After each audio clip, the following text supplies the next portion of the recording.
Thanks for making the Locked On Ole Miss podcast your first listen every day. We're free and available wherever you get your podcasts, including YouTube. We're part of the Locked On Podcast Network, your team every day. Hello, I'm Stephen Willis. This is the Locked On Ole Miss podcast extra video.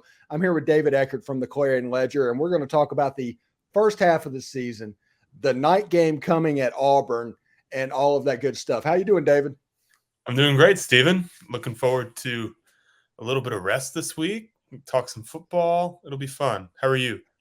Pretty good. Like just off air, we were talking. It's like apparently your hometown where you grew up was like a couple hours from where I was stationed in the Navy. And yeah, it was kind of nice reminiscing about Pennsylvania a little bit. Yeah, we were talking about scenic Scranton, Pennsylvania, where there's nothing to talk about except The Office. But yeah, it's I'm looking forward to getting home. And it's always good to talk to somebody who knows the area because there's not that many down here. Yeah, it's pretty good. And I don't know if they're still good, but like what is it, CB West? Are they still a power in high school football up there? Oh yeah. Yep. Yes, sir. Of course. Yeah. So that's interesting. So it's a bye week. Ole Miss has made it through 6 games and they're 5-1. Last year, this team might have been 2-4. And I'm dead serious about that. This year's team is 5-1. I saw a post by Michael Katz on Twitter where Ole Miss has already scored more fourth quarter points this season than they did all of last season. What is your impressions of this team through one half of the year? Yeah, I think, in some senses, it's exactly what I thought they'd be. And in some senses, it's not. They're deeper, definitely. That's something that I talked a lot about coming into the season. I think, and I wrote a little bit about this today. Michael and I kind of had the same fourth quarter thought, but you look at Ole Miss's fourth quarter success. Last year, they were 4-7-2 in the fourth quarter. This year, they're 5-1.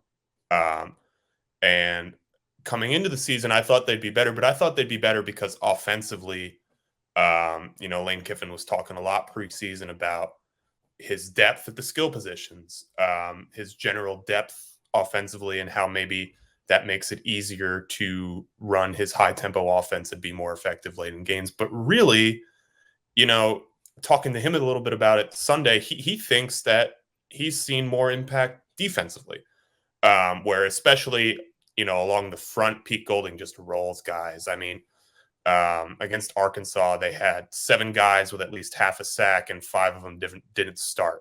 So, that's kind of a little bit of something that surprised me, maybe where that impact is coming from. But yeah, Jaxson Dart's been what I thought Jaxson Dart would be. Obviously, you'd probably have expected them to run the ball a little bit better, though that's coming along now. I think some of the weapons have surprised. Trey Harris, certainly you thought he'd be good. You didn't think he'd be as good as what he's been when he's been healthy. And then defensively, I think, it's been better than I thought it would be. And I know that's a weird thing to say after they're 2 weeks off of just getting thrashed by LSU, but really against Alabama, excuse me. Ooh, that's not a mistake you want to make. Against Alabama, I thought they played well. Tulane, same thing. And Arkansas. So really in meaningful games outside of that LSU one, they've been pretty decent, which, is an upgrade for Ole Miss defensively. So a couple things that, pop up that kind of headline the surprises, but generally this is probably the Ole Miss team that I thought that we'd get anyway. A stat that I saw over the weekend, I think it was on the ESPN broadcast, and I've kind of taken it and ran with it.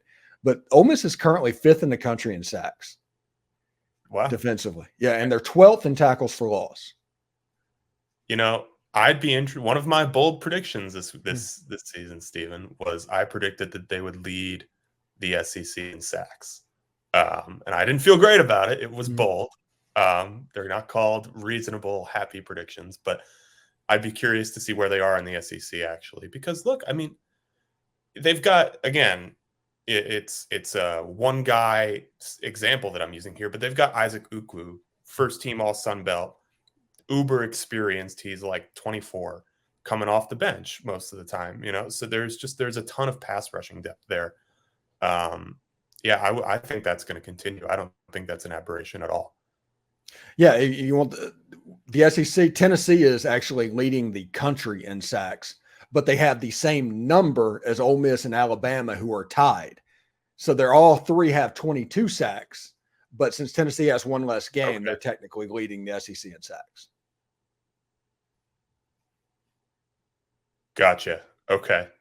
All right. So that's the one to watch. I don't root for teams, but I have predictions. So I will be rooting against the offensive lines that play Tennessee moving forward. Exactly. Yeah, you're right on target.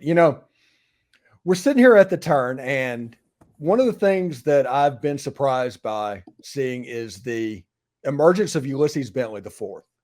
And everybody talked about Quinshon Judkins and the role that he would have coming into the season. And he's a really good running back. But Ole Miss is finding that Zach Evans type of running back in Ulysses Bentley. And I think he's going to be unlocked a little bit more during the course of the season. Don't you think? Yeah, he has earned more touches, and don't hear what I'm not saying. I'm not saying that Ulysses Bentley is better than Quinshon Judkins and should start. But what I am saying is he's earned a slice of the pie, kind of like what Zach Evans had last season. So he's explosive, and that's something that Ole Miss really values. If you look at the explosive runs that they've had this season, I think a high percentage of them have come from Ulysses Bentley. So yeah, I would expect that to continue. Maybe you evolve that rotation into a place where, okay, Ulysses Bentley is on the field in these situations and Quinshon Judkins is on the field in these situations. I don't really think they've gotten there yet. Or maybe not. Maybe that's not what they want. But I agree with you. I think he's a really good player, experienced, finally healthy. So yeah, I think you'll keep seeing him play well for Ole Miss. All right. So now let's move on to the Auburn Tigers a little bit. There's going to be a 6:00 game on ESPN in Jordan-Hare at Auburn. It's going to be an absolute zoo, no matter what happens in their game versus LSU this weekend. They're going to build up that. This is a situation to where 2 years ago, Ole Miss went there and was a 10, 11-point favorite, played down to their competition. Auburn kind of got them. This is a situation, I think, to where they have to be careful, because if what happens is what I think happens in Baton Rouge, Auburn's going to get boat raced probably a little bit in that game, because Auburn's offensively, I don't know if they have enough players to take advantage of what LSU is defensively. So Ole Miss has a long history of playing poorly in games like this, and they get scarier than they need to be. How do you see this game going? Yeah, I haven't seen a whole lot of Auburn yet. I'm excited to watch them this weekend. Because I guess, part of the beat writer life is I don't see any of the other games. I see Ole Miss. But I have seen some Peyton Thorne from his Michigan State days. Not somebody that is particularly threatening in my opinion. But yeah, if Auburn's going to win that game, they're going to do it with defense, right? That's how they've been achieving the whatever success that they've had so far this season. I think they're 3-2 and 0-2 in the SEC. So, can Ole Miss go on the road in what's going to be an electric environment? It's kind of similar. And again, Alabama is obviously way better than Auburn, but it's similar in the sense that there's going to be a massive buildup to this game. You're going to go to a really difficult place to play, and you're going to play a good defense. Can you figure it out, right? Can you get Trey Harris involved, assuming that he's back? Can you run the ball effectively and get the explosive plays, not just the 4, 5, 6 yard games? Can Jaxson Dart kind of take it by the reins and really make it happen for this offense? So I think that's an interesting test. If you're asking me right now who I would pick, I would feel pretty good about Ole Miss winning that game.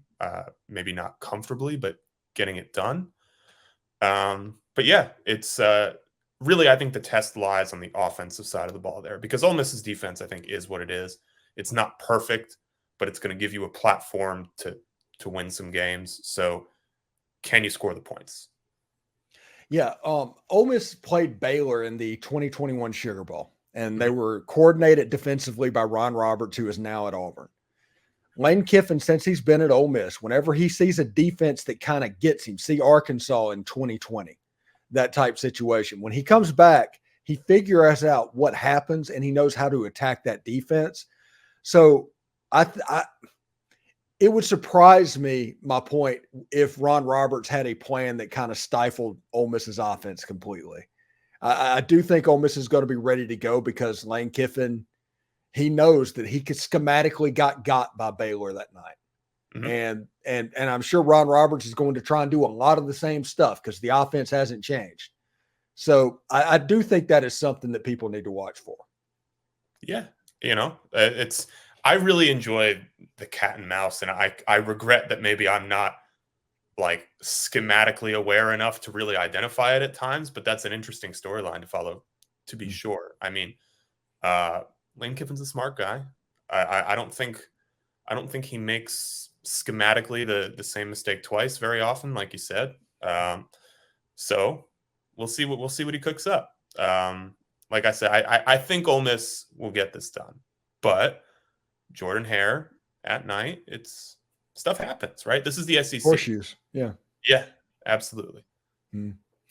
Anyway, thanks for making the Locked On Ole Miss podcast your first listen every day. We're free and available wherever you get your podcasts, including YouTube. We're part of the Locked On Podcast Network, your team every day. David Eckert for the Clarion Ledger. What have you got going on this week, man? I'm taking some time off this week, but something interesting that I'm going to do on Wednesday should come out Thursday. I'm gonna set the line, the betting line for the remaining 6 Ole Miss games. So let me know what you think of that. I'm gonna write a little basketball tomorrow as well. Bye week gives me some time to do that. So yeah, keep an eye out for that. You can find it. I'll tweet it out. David Eckert 98 on Twitter, or you can find it at theclarionledger.com. Yeah, and if I see it, I'll retweet it as well. So appreciate it, David. You have a good day and safe travels back to Pennsylvania, man. Appreciate it, Stephen. Thanks for having me.